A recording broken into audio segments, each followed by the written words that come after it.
പബ്ലിക്കിൽ ഒരാൾ എന്നെ പറയുകയോ പേഴ്സണലായിട്ട് പറയുകയോ ചെയ്യാൻ അന്തസ്സായിട്ട് കേൾക്കും. അന്തസ്സായിട്ട് കേൾക്കും. കൂടെ നിൽക്കുന്ന ആളിനെ ഇന്ന് വരെ ചതിച്ചിട്ടില്ല. ഞാനും അതിലും തമ്മിൽ ഞാൻ ഈ ഒരു വീഡിയോ ഇപ്പോൾ ചെയ്യാൻ ഒരു കമന്റ് കാരണം കേട്ടോ. ഞാൻ പറഞ്ഞ കാര്യങ്ങളൊന്നും വ്യക്തമായില്ല എന്ന് പറയുന്നുണ്ട്. ഞാൻ ഒന്നാമത് ചെറിയൊരു ഓർക്കപ്പിച്ചിൽ നിന്നിച്ചേട്ട കാര്യങ്ങളൊക്കെ സംസാരിക്കുകയൊക്കെ ചെയ്തത്.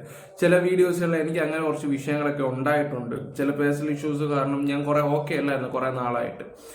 ഓക്കെ, ഇനിയിപ്പോൾ അതൊക്കെ ക്ലിയർ ചെയ്യാം. ഇപ്പോൾ ഒരു മിസ്റ്റേക്ക് പറ്റിയിട്ടുണ്ട്. ഞാൻ ആ ഒരു കമന്റ് പിൻ ചെയ്ത് വെച്ചിട്ടുണ്ട്. അത് എൻ്റെ ഭാഗത്തൊരു തെറ്റാണ്. അപ്പോൾ എൻ്റെ സബ്സ്ക്രൈബേഴ്സ് ആ ഒരു കാര്യം പറയുമ്പോൾ അത് കറക്റ്റായിട്ട് ക്ലിയർ ചെയ്യണമല്ലോ.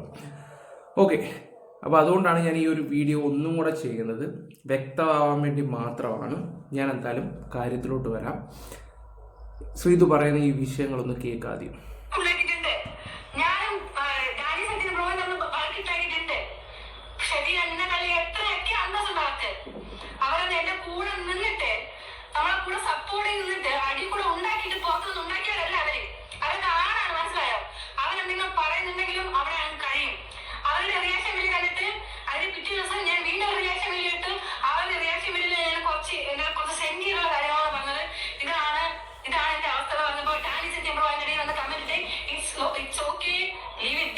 എനിക്ക് ആ ഒറ്റ മെസ്സേജ് മതിയായിരുന്നു.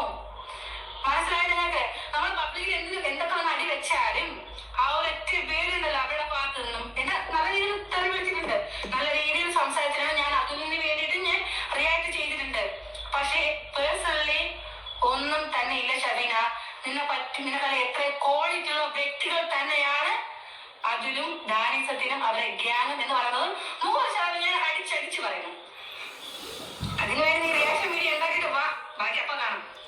ഓക്കെ, ശ്രീതു പറഞ്ഞ കാര്യങ്ങൾ എന്താന്ന് വെച്ചാൽ ഈ അടുത്ത സമയത്ത് ശ്രീതുവിന്റെ വിഷയങ്ങളൊക്കെ നമ്മൾ ചെയ്തിട്ടുണ്ട്. ശ്രീതു, സജിന ഇതൊക്കെ എവിടുന്ന് വന്നതാണ്? രേണുസുതി വിഷയത്തിൽ നിന്ന് വന്നതാണ്.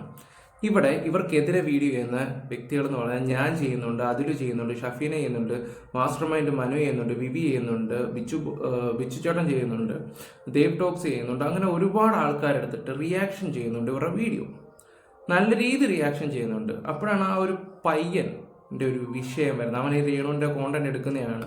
അവൻ്റെ ചാനലിൻ്റെ പേര് എനിക്ക് നാവിലോട്ട് തിരിയത്തില്ല, അവൻ്റെ പേരും അങ്ങോട്ട് ഓർമ്മയില്ല. ഓക്കെ, എനിക്ക് അതുലാണ് അവൻ്റെ ലിങ്ക് അയച്ചത് ഇൻസ്റ്റയിൽ. ഞാൻ അങ്ങനെ അവനെ ഫോളോ ചെയ്തിട്ടുണ്ട്. ഞാൻ ഇന്നലെ മെസ്സേജ് അയച്ചു, നീ ഓക്കെ ആണോടാന്ന് ചോദിച്ചപ്പോൾ അവൻ ഓക്കെ ആണെന്നും പറഞ്ഞിട്ട് എൻ്റെ റിപ്ലൈ തന്നിട്ടുണ്ടായിരുന്നു. ഓക്കെ, ആ ഒരു പയ്യൻ്റെ കേസ് കേട്ട് വന്നപ്പോൾ എല്ലാവരും സംസാരിച്ചു ഇവർക്കെതിരെ.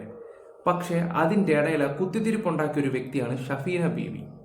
അതായത് ഇവരുടെ അടുത്ത് ഫോഴ്സ് ചെയ്യുന്നുണ്ട് കോണ്ടന്റ് ചെയ്യാൻ വേണ്ടി, ആ കൊച്ചിനെതിരെ ചെയ്യാൻ വേണ്ടി ചെയ്യുന്നുമുണ്ട്. എന്നിട്ട് നൈസായിട്ട് ഇപ്പുറത്ത് വന്നിട്ട് ഇവരെ വിമർശിക്കുന്നുമുണ്ട്.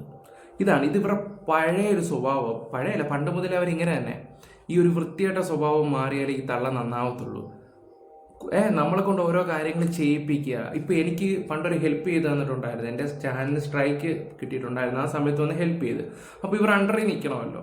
അങ്ങനെ ഇവർ ഓരോ കാര്യങ്ങൾ ചെയ്യിപ്പിക്കുന്ന ഒരു സ്വഭാവമുണ്ട് ഇവർക്ക്. ഒരു കാര്യം വന്നപ്പോൾ ഞാൻ തന്നെ തിരിച്ചിട്ട് നല്ല മറുപടി കൊടുത്തിട്ടുണ്ടായിരുന്നു. ഒരു അപ്സരയുടെ ഒരു കേസ് ആയിട്ട് വന്ന സമയത്ത് ഇവർക്ക് അങ്ങനെ ഒരു വൃത്തിയായിട്ട സ്വഭാവമുണ്ട്. ഇപ്പം എൻ്റെ വീഡിയോ സ്ഥിരം കാണുന്നവർക്ക് ചിലപ്പോൾ അത് മനസ്സിലാവും. ഞാൻ ഏത് കാര്യങ്ങൾ വിഴുങ്ങി സംസാരിച്ചാലും എൻ്റെ സ്ഥിരം സബ്സ്ക്രൈബേഴ്സിന് കാര്യങ്ങൾ മനസ്സിലാവും. ചില ആൾക്കാർക്ക് വ്യക്തമാകത്തില്ല. ഇവർ തന്നെ ഈ പറയുന്ന ശ്രീധുവിനെ കൊണ്ടാണെങ്കിലും ഓരോ കാര്യങ്ങൾ ഇങ്ങനെ ഇട്ട് കൊടുത്ത് അല്ലെങ്കിൽ ഇങ്ങനെ ചെയ്യും, അങ്ങനെ ചെയ്യും, മറ്റേ ചെയ്യും, മറിച്ചത് ചെയ്യുന്നൊക്കെ പറയുന്ന ഈ ഒരു സ്ത്രീയാണ്. നിങ്ങളൊരു കാര്യം കൂടെ ശ്രദ്ധിക്കണം. ഇവർക്ക് കണ്ടുകൂടാത്തൊരു വ്യക്തിയായിരുന്നു ഈ അതുൽ വ്ലോഗ്സ്. ഞാനും ഷഫീനയായിട്ട് പരിചയപ്പെട്ട സമയത്ത് ഈ ഷഫീനയ്ക്ക് കണ്ടുകൂടായിരുന്നു. പിന്നെ അതുപോലെ തന്നെ രേണുസുതിയുടെ വിഷയം വന്നപ്പോൾ ഇവൻ പോലീസ് സ്റ്റേഷനിൽ പോകാമെന്നറിഞ്ഞപ്പോഴാണ് ഇവരെന്തെടുത്ത് ശത്രുവായ എന്നെ ഫോൺ വിളിച്ചത്. അതുലിനെ കിട്ടാത്തപ്പോൾ വിളിച്ചിട്ട് മോനെ എന്തെങ്കിലും കാരണം ഉണ്ടെങ്കിൽ, എന്തെങ്കിലും ഹെൽപ്പ് ഉണ്ടെങ്കിൽ എന്നെ വിളിച്ചാൽ മതി, അല്ലെങ്കിൽ എൻ്റെ മോനെ വിളിച്ചാൽ മതി, അവൻ ഹെൽപ്പ് ചെയ്യുമെന്ന് പറഞ്ഞു. ഓക്കെ, അപ്പം അന്ന് എനിക്ക് ഇച്ചിരി ദേഷ്യം ഇവരോട് പറഞ്ഞായിരുന്നു. ഇപ്പം ഈ ഷഫീന ബീവിയുടെയൊക്കെ ഒരു സമയത്തൊക്കെ എന്താ പറയണ്ടേ, ഇവർക്കൊന്നും ഭയങ്കര സപ്പോർട്ടും കാര്യങ്ങളും ഉണ്ടായിരുന്നു. അതിനേക്കാൾ ഏറ്റവും താഴെ കിടക്കുന്നൊരു വ്യക്തിയായിരുന്നു അതുലൊക്കെ ആ സമയത്ത്. ഞാൻ പിന്നെ യൂട്യൂബിലേ ഇല്ലായിരുന്നു ആ സമയത്ത്. ഇവരൊക്കെ കയറി ഇവരെക്കാളും ഹൈ ലെവലിലോട്ട് പോകുന്ന ഈ സ്ത്രീക്ക് ഇഷ്ടമല്ല. അതിനാണ് അവർ ഈ ചെയ്യുന്നത്. ഇവരെക്കാൾ ആര് ഉയർന്നെടുത്ത് എത്തുന്നുണ്ടോ അവനെ എങ്ങനെ അടിച്ചിടാം എന്നാണ് ഈ സ്ത്രീ നോക്കുന്നത്. ഞാൻ അതൊക്കെയാണ് ആ വീഡിയോയിൽ ഉൾപ്പെടുത്തുകയൊക്കെ ചെയ്തത്. ശ്രീധുവിനെതിരെയും സജിനയ്ക്കെതിരെയൊക്കെ ഞങ്ങൾ വീഡിയോ ചെയ്തിട്ടുണ്ടോ. ഇവർക്കെതിരെ എന്തെങ്കിലും കിട്ടിയാൽ ഞങ്ങൾ ഇനിയും അടിക്കും. അത് സംസാരിക്കുകയും ചെയ്തു. അത് നേരെ വാ നേരെ പോ, അതങ്ങനെ തന്നെയാണ്. പക്ഷേ നമ്മൾ ഈ കോണ്ടന്റ് ചെയ്യുമ്പോഴാണെങ്കിൽ നെറിയെന്ന് പറയുന്നൊരു സംഭവമുണ്ട്. അത് നമ്മൾ കറക്റ്റായിട്ട് ചെയ്യും. ഇവിടെ ഇവരുടെ ഭാഗത്ത് തെറ്റുണ്ടെന്ന് ജനങ്ങളുടെ ഇടയിൽ മൊത്തം സ്പ്രെഡായ ഒരു കാര്യമാണ്. അത് വെച്ചിട്ട് ഇവർ മുതലാക്കാനാണ് നോക്കിയത്. ഇവർ മുതലാക്കി കഴിഞ്ഞിട്ട് ഇവരുടെ അണ്ടറിൽ കുറച്ച് ആൾക്കാരുണ്ട്, അവരെ കൊണ്ട് വീഡിയോ ചെയ്യിപ്പിക്കുക. ഇത് ഇവരുടെ സ്ഥിരം പരിപാടിയാണ്. പെട്ടുപോകുന്ന കുറേ ആൾക്കാരുണ്ട്. അതായത് ഇവർ അണ്ടറിൽ നിൽക്കുന്നവരുടെ കാര്യമാണ് ഞാൻ ഈ പറയുന്നത്. പെട്ട് നിൽക്കുന്ന കുറച്ച് ആൾക്കാരുണ്ട്. അവന്മാരുടെ അടുത്ത് വീണ്ടും ശ്രീധുവിനെതിരെയും ഈ സജിനയ്ക്കെതിരെയും സംസാരിക്കുമ്പോൾ ശരിക്കും നെഗറ്റീവ് ആവും ഒരു പിന്നെയും കൂടെ. പറഞ്ഞ മനസ്സിലായോ? രേണുവിനെ സപ്പോർട്ട് ചെയ്യുന്നത് കൊണ്ട് അറിയാലോ 99% രേണുവിനെ സപ്പോർട്ട് ചെയ്യുന്ന ആൾക്കാരെയും വെറുപ്പാണ് ജനങ്ങൾക്ക്. അത് വെച്ച് മുതലാക്കുന്ന ഒരു സ്ത്രീയാണ് ഇവര്. ഞാൻ അതാണ് സത്യത്തിൽ വീഡിയോയിൽ ഉദ്ദേശിച്ചത്. അതൊക്കെയാണ് ഉദ്ദേശിച്ച് വന്നത്. ഇപ്പൊ അതുലിന്റെ കാര്യമാണെങ്കിൽ പോലും അതിലിപ്പോൾ ഒരു നല്ലൊരു ലെവലിൽ എത്തിയിട്ടുണ്ട്. അവനെ അടിച്ചിടുക, അവനെ ചിരിച്ചോണ്ട് കഴുത്തിറക്കാന്ന് പറയത്തില്ലേ. ഈ അടുത്ത സമയത്ത് അവനെ വിളിച്ചിട്ടാ എൻ്റെ എന്തെങ്കിലും വിഷയം ഉണ്ടെങ്കിൽ നീ എന്നോട് പറയണേടാ എന്ന് പറഞ്ഞൊരു വ്യക്തിയാണ്. ഇവർക്ക് നെഗറ്റീവ് കേൾക്കുന്ന ഇപ്പോൾ അവർക്ക് ബുദ്ധിമുട്ടാണ്. എനിക്ക് വിഷയമല്ല ഇവരുടെ കാര്യങ്ങൾ ചെയ്യുന്നത്. കാരണം എൻ്റെ ചാനലിലേക്ക് ഓൾറെഡി 2 സ്ട്രൈക്ക് നേരത്തെ ഇവർ തന്നതാണ്. അപ്പോൾ ഇവരുടെ ക്യാരക്ടർ എന്താണെന്ന് ഞാൻ മനസ്സിലാക്കിയതാണ്. ഇത് പിന്നെ അതുപോലെ തന്നെ ഇപ്പോൾ ഫാദർ കൂടെ കൂടിയിട്ടുണ്ടെന്നൊക്കെ പറയുന്നുണ്ട്. ഈ ഇടയ്ക്ക് ഇന്നത്തെ ലൈവ് ശ്രീധുവിൻ്റെ ഫോണിൽ തന്നെ അത് കാണാൻ പറ്റിയിട്ടുണ്ടായിരുന്നു ഗ്രൂപ്പിൽ. ആവശ്യമില്ലാത്ത കാര്യത്തിലൊന്നും നിങ്ങളൊന്നും ചെന്ന് തലയിടല്ലേ എൻ്റെ പൊന്നു ഫാദറെ, നാളെ നിങ്ങൾക്ക് തന്നെ അത് വള്ളിയാവും. ഞാൻ അത്രേ പറയുന്നുള്ളൂ. കൂടെ നിന്ന് കണ്ടന്റിന് വേണ്ടി അവർ എന്ത് തോന്നിവാസം കാണിക്കുന്ന ഒരു സ്ത്രീയാണ് അവർ. ആർക്കാണോ ഇപ്പം അതുലാണെങ്കിൽ അതുലിനെ സപ്പോർട്ട് ചെയ്യും, ഞാനാണെങ്കിൽ എൻ്റെ സപ്പോർട്ട് ചെയ്യും. ഇപ്പം ശ്രീധു ആണെങ്കിൽ ഇപ്പം ഹൈ ലെവലിൽ നിൽക്കുവാണെങ്കിൽ ശ്രീധുവിൻ്റെ അടുത്ത് പോകും. ഇടയ്ക്ക് മൂപ്പനെ കുറിച്ച് ബുക്ക് അടിക്കുമായിരുന്നു, ഇപ്പം മൂപ്പനെതിരെ അടിക്കുന്നത്. അങ്ങനെ അങ്ങനെ ഓരോ വ്യക്തികൾ ഇവരുടെ ശത്രുക്കളായിട്ട് ആരെ കണ്ടിട്ടുണ്ടോ മനസ്സിൽ, അവരെല്ലാമാണ് അവരുടെ പണ്ടൊരു യൂട്യൂബ് ചാനൽ അടിച്ചു കളഞ്ഞിട്ടുണ്ടായിരുന്നത്.